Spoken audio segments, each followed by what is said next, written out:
All right, we are live on the live post-game reaction, sometimes referred to as the Sunday night roundtable, more of a Sunday afternoon roundtable, reacting to the Titans' victory over the New Orleans Saints here in Nashville. Titans moved to 8-2 after a very tumultuous but confident victory from the Titans. Never had a doubt. So Titans retain that number one seed in the AFC. As always, you can check out our great content at BroadwaySportsMedia.com. I am Jonathan at JB on Broad. Join me, my co-host of the Coach's Corner Pod, Mr. Ryan Watson at Ryan on Broadway.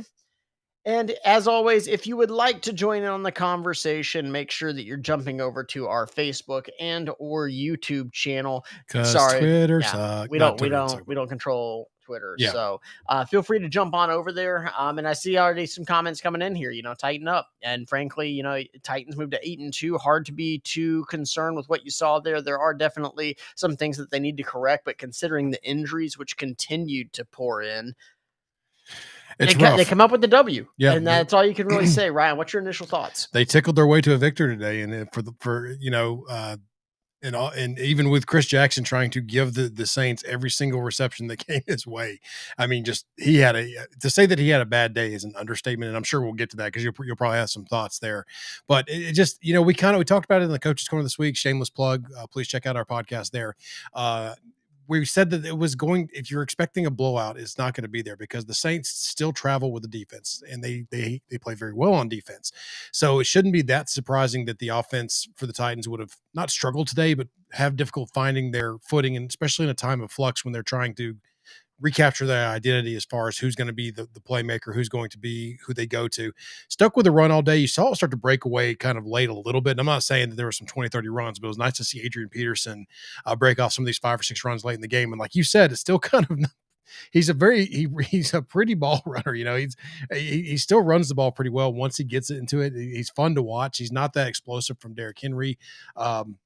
Compared to Derrick Henry, but Foreman had a good day too. So there's a lot of positives there. Outside of one play, Lewan was good today. Nate Davis missed some things. Saffold and Jones missed a play late that kind of stuck in the Titans play calling. But defense, they do enough to win at the end. So I don't know what else you can ask for them. Yeah, look, I think I made a joke. It was a great defensive performance from the starting defensive backs for the Titans. It was Chris Jackson, who for the Saints very clearly saw a guy in Chris Jackson who they could attack. They ran a lot of switch concepts, knowing that they'd get one-on-one matchups with Chris Jackson, whether it be out of a bunch formation or a stacked formation on the outside with switch releases to get him matched up on the outside against some of their receivers. And they took advantage of it. The Titans, clearly, Chris Jackson has played well this season. You don't want to go away from a guy due to one bad game, but does it open for some questions to sit there and say you're going to go the entire game without adjusting to go away from that switch release? I mean, to throw some sort of wrinkle back at the Saints. Yeah, I mean, it absolutely does. So, I mean, victory covers up a lot of issues that you see, but ultimately, the Titans and Chris Jackson have to be better in making adjustments and just from sheer performance. I think a lot of the passes, other than some of the stuff late, were some crossing patterns, some long developing crossing patterns that Chris Jackson would have to cover. That's tough for any defensive back, let alone one just like Elijah Molden, who struggled with some athleticism there. But Titans got to do better because if you're not playing against Trevor Siemian, no Alvin Kamara, you're probably in trouble coming out of this game. Oh, for sure. But I mean, the results are what they are. They are 8-2, sitting atop not only the AFC South, but still the AFC.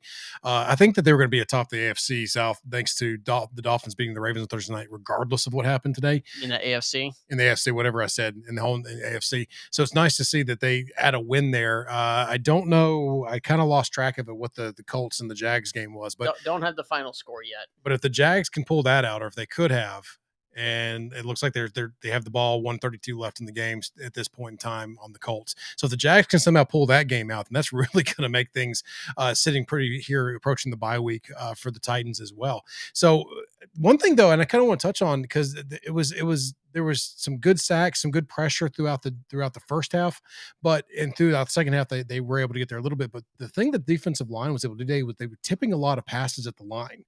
So even in a day where they weren't getting, in the second half where they weren't getting to Siemian, but they were still getting up and being disruptive, just as a odds person, how in the hell does that not fall into the arms of one of the linebackers or a defender just off any of those tip passes? I thought there was at least 3 chances for that. Look, I mean, and the Titans have been pretty beneficial of some of their fumble recoveries that they've had to deal One with big this one year. today. Yeah, I mean, and that's something where, that's a little bit of luck as well. So whenever the same sort of thing happens when you have those tip balls at the line of scrimmage where they're going to go really high in the air, and the fact that none of those came down, and the Titans had one that they were beneficial that it did not come down as well. So just from a sheer statistics point of view, a little bit surprised that none of those were intercepted or even caught by an offensive lineman, so I could get those moments of them running down the Or field. But Simmons would have picking that one that was yeah, tipped yeah. No, I backwards. got really excited because I love a defensive lineman running down the field to Sure. score. I'm a known Ohio State fan, so we got one of those earlier this season. But being able to see a guy like that be able to get in the end zone, Would because have been those have nice. to be the rarest out there. So Right.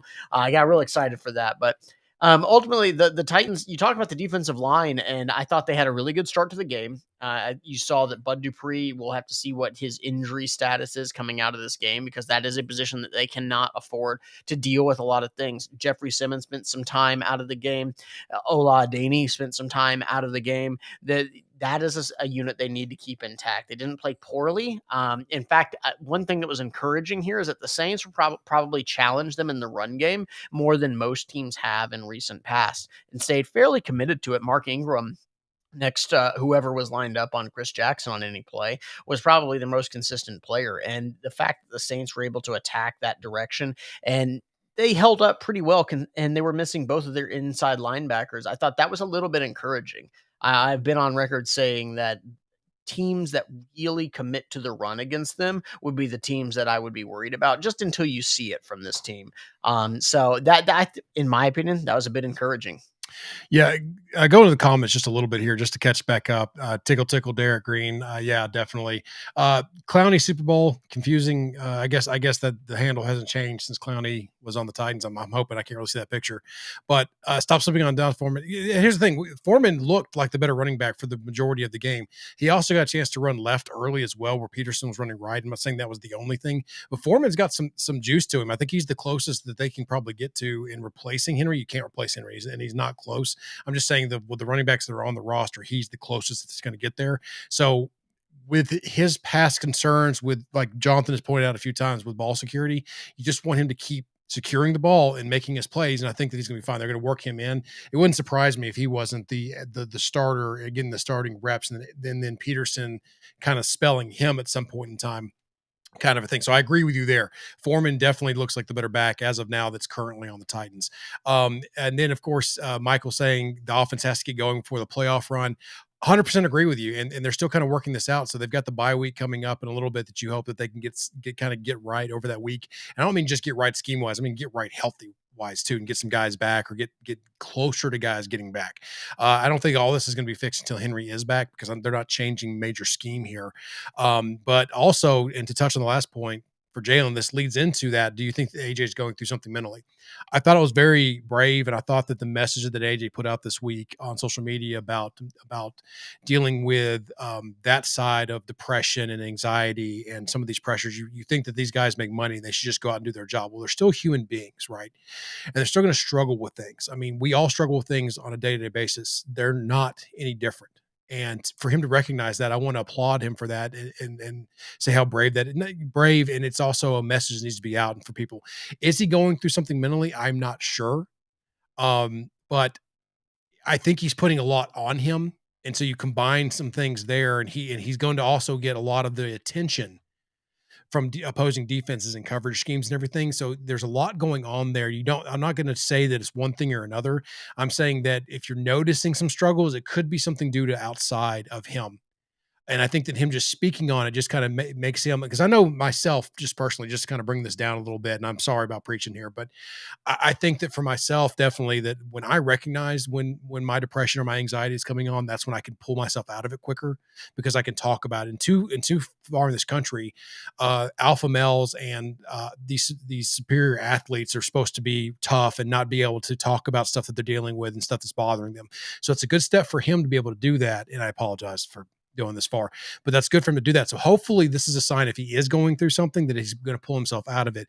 Other than that, I'm just going to say right now that I think that he's just having a little extra pressure from being the focal point for that. Good thing Marcus Johnson coming on and having the day that he had to take up some of that pressure and to help out. So that's what I'll say there on that. But good points. Thank y'all for bringing that up about AJ and letting me go off for a second there. Well, I mean, and as somebody who has struggled with depression from time to time, I'll say I refuse to speculate about what he is going through, because he has opened up about it. The worst thing you want is somebody who has opened up about mental illness is to be judged by it, and therefore I will not speculate on what it is. He could be going through something, but if he's not, and it's just some struggles of the game, or the fact that, look, I see another comment here talking about, Marcus Johnson had a really good game, and he did have a really good game, and partially because of the attention that AJ Brown was drawing away on the defense. Mm-hmm. So AJ Brown, I got to go back and watch the all 22 tape, but to sit there and say, that it's because that he is down or depressed, I feel like that's projecting a little bit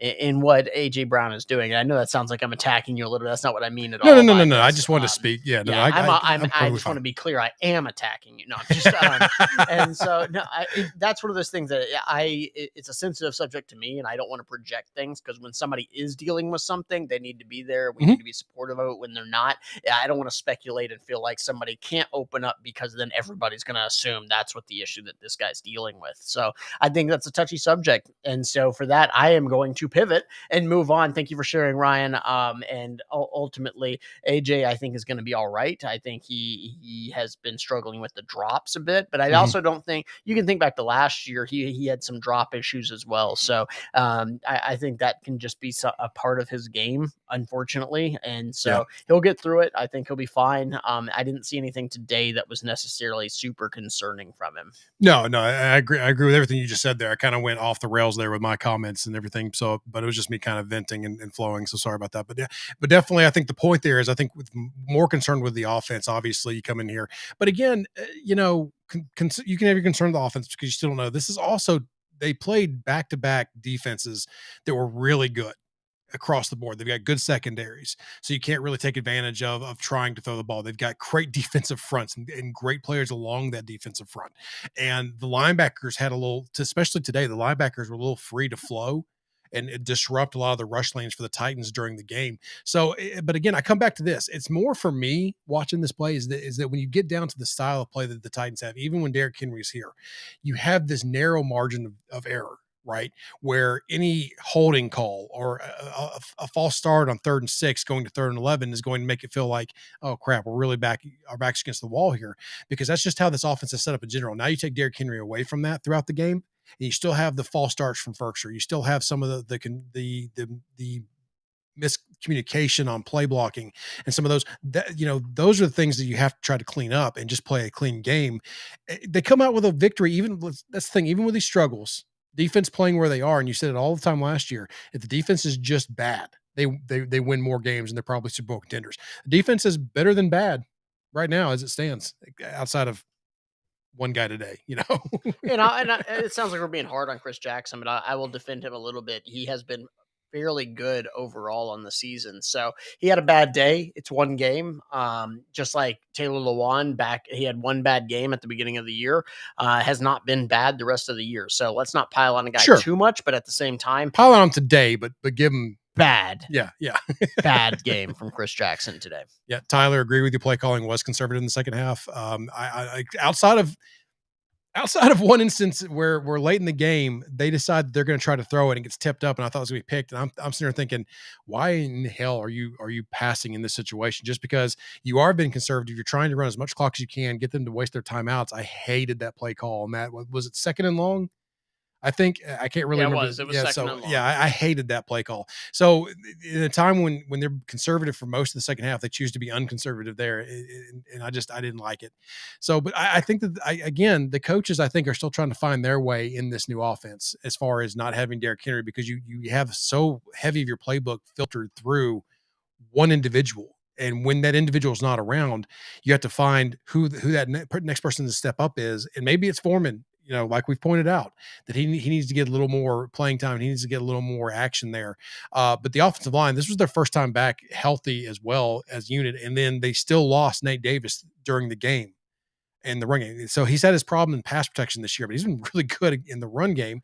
So you lose that when you're a running team. It's not great. But all things being equal, finishing with a win, 8-2 on the season, and just got to get through 2 more games and get to that bye and then see where you're at.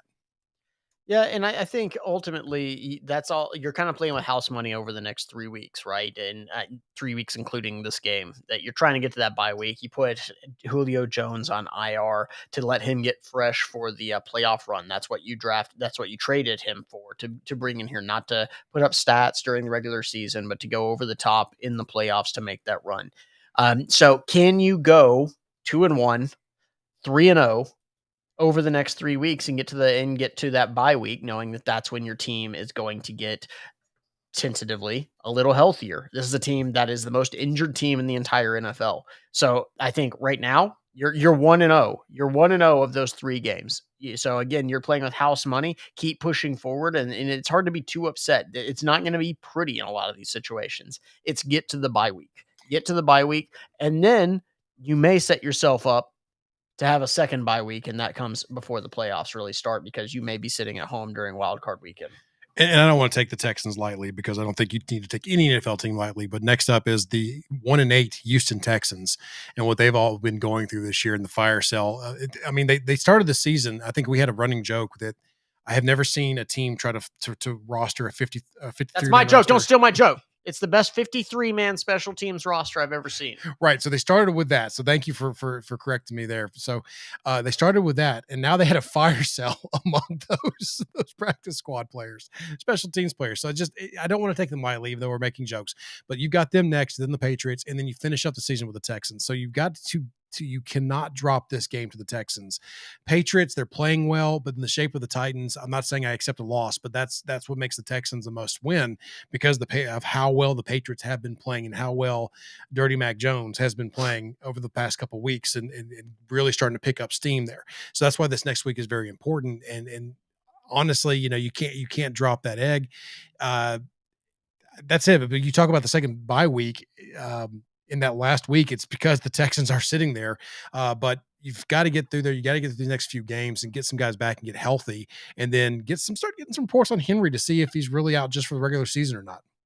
Well, I mean, Adam Schefter has already said that he's going to be out. So when has Adam Schefter ever been wrong or hyperbolic? Nobody would ever accuse him of that. I mean, although Man doesn't even know what a backwards lateral yeah, is. I mean, you're going to sit there and speculate. Healing is healing. I don't know. Based on timelines, I would be surprised, frankly, if you don't see Henry come back. I think he's going to fight to be there. They're going to have to force him to shut down if that's the case. So I agree. look, the Titans are in a good position here, and I the only thing I would say is to fans is be prepared that the next few weeks and probably the rest of the regular season, it's not going to be pretty. It's going to be games like this where you have to grind it out, and those are the games you have to win. But what I will say is, yes, the Titans offense did not look spectacular today, but people sleep on the Saints. The Saints defense is very good. The idea that they're not, yes, the Saints offense was banged up, but the defense is a very good defense, especially whenever you look at that D line and having as close to a shutdown corner as you're going to have in Lattimore. They're on the outside. Their linebackers, Quan Alexander, was playing very well. So sleeping on them and saying that, I mean, they made some plays there. I still think the Titans moved the ball fairly well. And the one thing that I would say, if you're a Titans fan and you look at what the Titans did, they stay committed to that run game. They did continue to run the ball in the second half. And if you tuned into our halftime show, that was the one thing that I said I wanted to look for. What are they going to do? Are they going to really go away from that run game or stay committed to it the same way they would if Derrick Henry was there? And we said, this is a team that, is not going to get those 60-yard runs necessarily. They're not going to be able to do those kinds of things. So I saw a lot of encouraging things, actually, and it sounds like maybe I'm being a homer. I really don't think that. Just watching the play, I thought they played better than they did against the Rams last week. So for me, that's a bit encouraging. Passing along a little victory shot because we forgot to have it right after the game. But it is encouraging to stick to what you do and have some success there in the running game like you called for. But again, it's there's, like you pointed out, and I'm struggling because I was busy pouring a shot there. But this defense is playing well enough that they can keep this Titans team in games. And if anyone is expecting a blowout at any point in time over the stretch here, other than maybe the Texans, but again, I don't want to. I'm struggling with that one because it should be a blowout regardless of what the Titans have. But you have to expect these games to be like this just because of how they're constructed, what they currently have, and it, you know, someone said it before the game. This is the time for Tannehill to really show his worth and prove doubters wrong. Because even in his good times, it's because of Derrick Henry, right? Even in his times when he's just ripping the ball through there and finding people, it's only because Derrick Henry's there. It's only because the Titans set him up for success. He's not a good quarterback. It's just he's a product of his environment. If I was Ryan Tannehill, I would take some of this personally. And again, he can only run the offense as it's called, right? I mean, so some of this is, but I really look for him to maybe get outside of the box a little bit and try to help the Titans out here there for that. So Yeah, I see a comment here about was Landry hurt in this game. I did not see any reports of him. I did not notice him down on the field. I thought he had somewhat of an impact. He had at least one sack, I believe. I'm not sure if they credited it with him or if they said that was just a tackle for loss on Simeon at the end of the first half. But he was making an impact. Had another sack that was wiped off because of a penalty. So I thought Landry was pretty impactful. But if you go look at the stats, he is a guy that is one of the least double teamed players in the NFL from some of your edge rushers, and part of that is because of the guys like Danico Autry and Jeffrey Simmons. Simmons was a bit banged up in this game. So yeah, I did not see as much of an impact as we come accustomed to seeing from a Harold Landry, but he's been good, and I still think he made some impact plays in this game. So ultimately, what are you kind of looking for this team moving forward? I'm caught in a bad spot. I'm caught in kind of a conflicted spot because I want them to keep their identity. I don't want them to get too crazy, but at the same time, I want to see them go outside their box just a little bit and involve, especially with the emergence of what looks like Marcus Johnson could bring in this while Julio's out, and look to get things going. Firkser, I want him to wake up, plain and simple. I just it's one of those things where Firkser I thought would have a bigger year than what he did, at least from a receiving point. I know he's not a blocking tight end, but I need some more production out of him at some point in time. So I'd love to see them start to get him more involved. Maybe have another person help take some of this pressure off AJ from being the double teamed or bracketed in the coverage. But so so that's where I think I land is I want to see this offense go outside of the box just a smidge, but also find their footing in the run game again and find ways to still have those successful runs, because that's when this offense is clicking, is when you have those guys. And you saw them today a little bit with the 5 and 6 yards, 4-yard gains, and that's all they really need. But yeah, that's my big thing is someone else has got to step up, and it's got to be Firkser, who everyone loved last year because he made the plays when he did, but those have not been there this year. He's jumped off sides a ton in big situations. So he's got to come along a little bit. And this offensive line, continue to get healthy. That's what I'm looking for most of anything. And stop making some of these stupid mistakes on the twists and the pickups, because you're going to get Tannehill hurt. And I promise y'all, you do not want to see this team with Logan Woodside at quarterback and whoever's at running back behind him. Yeah, and I see a comment here from Gershon. I think that's Gershon Fredericks from Twitter, but jumped onto the YouTube channel to get into the conversation here. And that I'm so far out on Firkser. Look, Firkser, there's a difference between going from being the number 3 tight end to being the guy. And ultimately, you've seen some of those struggles in how he has not performed at all. I think if you're going to be critical of a guy like John Robinson, the tight end position, how it was handled this offseason, because frankly, I think maybe their most serviceable tight end all around is Michael Pruitt. And Oh Michael yeah. Pruitt was an afterthought, was not on this roster. He was with the 49ers, had to be cut from there and then brought back. He was And thank absolutely an goodness he's back. afterthought on this roster. I mean, they went with a Jeff Swaim and a and can Anthony Firkser to get in here. And so that is a problem. They are thin. They were misallocated on how they were going to put some of their resources there. And yeah, Firkser, you say he's got to step up. He's fairly limited. And ultimately, that is a problem in this room, because with the weapons, when they're healthy at outside that they have, including what they have at running back, tight ends should be feasting. Should be. That because that's tough, because linebackers are coming into this game are going to have to be keyed on, and you've seen some of the best inside linebacker games. Go back to the Jets game and what you saw from those inside linebackers, what you saw from Demario Davis and Quan Alexander today. These are linebackers on the opposing teams that have been keyed up all week long to go up and stop the run. An easy counter to that is the tight ends attacking those linebackers because they are an afterthought, and it has not come to fruition. It's been a Jeff Swain kind of show, who had another drop today, although he has been catching the ball more consistently over the past couple of weeks. I'm not going to bag on Swain. He's been fine. I'm not bagging on him. For what he is, right? I'm not bagging on him, but he did have a drop today. He did. It's a factual statement.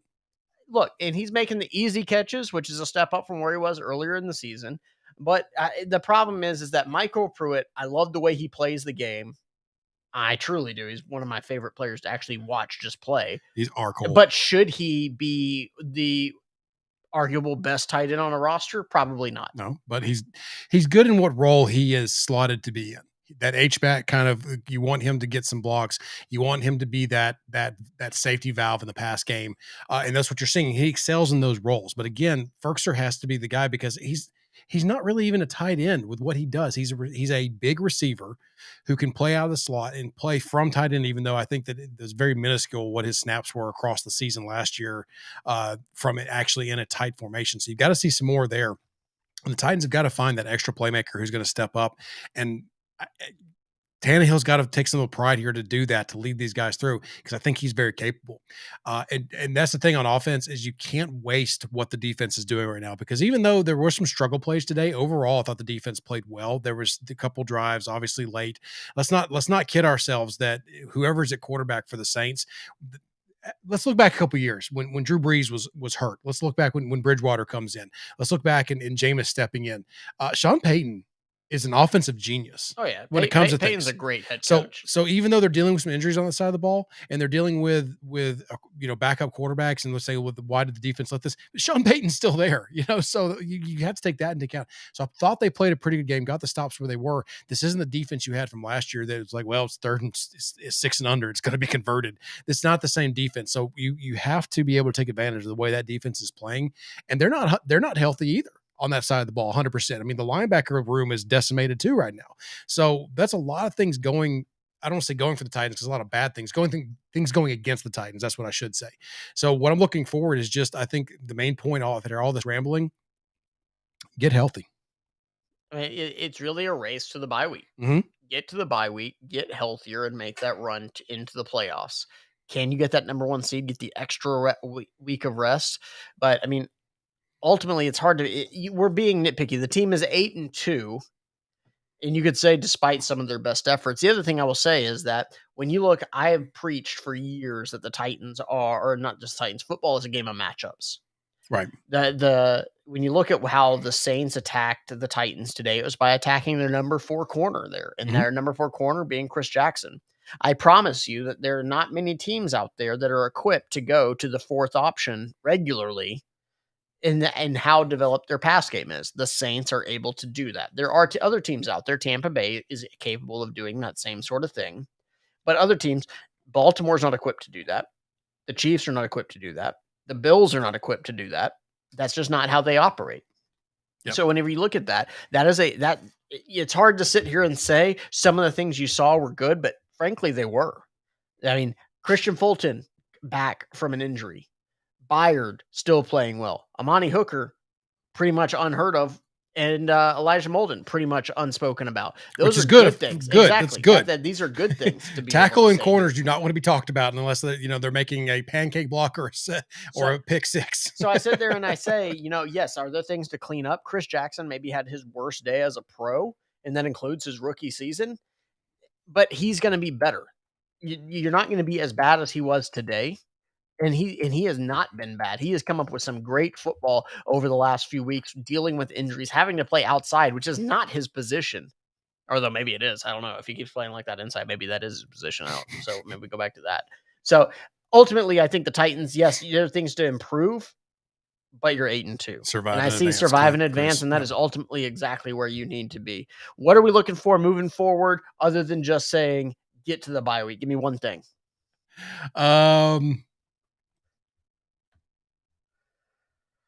It's such an important thing. It's kind of hard for me. Reestablish your identity in the run game, I think, for offense. Find a way to get back to your comfortable ability and then be able to branch out from that. I think that's one thing I'm looking for the next couple of weeks is keep getting that rust off for that offense without Derrick Henry and find an identity moving forward, and defense just maintain. I think it is ultimately don't take any more injuries. And you can't control that to an extent, but this team has it really feels like they are at the brink of what they can tolerate. And Mike Vrabel should be in the conversation for coach of the year when you calculate the fact that they are you had a shocked face. I'm not sure what's going on over there, but The Steelers and Detroit Lions tied. oh yeah, they tied. They had. It looks like it looks like they're tying. They got one play left. It would take a miracle for the Lions to do it. But my one thing to take away before we finish this game is do not do what you can to stay healthy. Maintain the status quo, even if it means dropping a game here or there. I'm not saying mail it in. You go out there and you give your best effort, Yeah, heck yeah. Don't rest anybody. but you've got to be able to maintain some health there. If that means taking a couple of snaps here or there again away from a Sure. Harold Landry or anything, Not whole then games, do though. that. But you've got to be able to stay with the guys that you've got because look, you've been dealt a tough road with the injuries you've had to deal with. And kudos to everybody that has been there for just getting to where you're at, considering that. Gritty team. That it is. It absolutely is. So Titans are in a great place. Fans should be excited. You're in a great shape now because the Saints still a decent team. You get the victory at home. That may be the toughest the toughest game you had remaining on the schedule. Patriots, we'll see. Yeah. So it's definitely a good spot to be 8-2. And last thing I'll say, I'll let you close up. If you have anything else, last thing I'll say out there to everybody, tickle, tickle. We got the Tickle Monsters right here. Make sure you check out some of the content at BroadwaySportsMedia.com. If you are a fan of the Civil War on the side of the Tickle Monsters, make sure you head to our merchandise at shop.BroadwaySportsMedia.com. We got the Tickle Tickle shirts as well as lots of other content. If you want to support the Coach's Corner pod, we got shirts there as well. Make sure you check us out every week on the Coach's Corner pod. Think it's Thursdays. Maybe that may be in fluid. We'll keep you posted. Thursdays, Fridays. We'll keep text you posted on social media. Check it out at Broadway TN, BroadwaySportsMedia.com. I am Jonathan at JB on Broad, joined by my co-host Ryan Watson at Ryan on Broadway. As always, have a great weekend. Enjoy it. Enjoy the win. Gucci, Gucci, goo.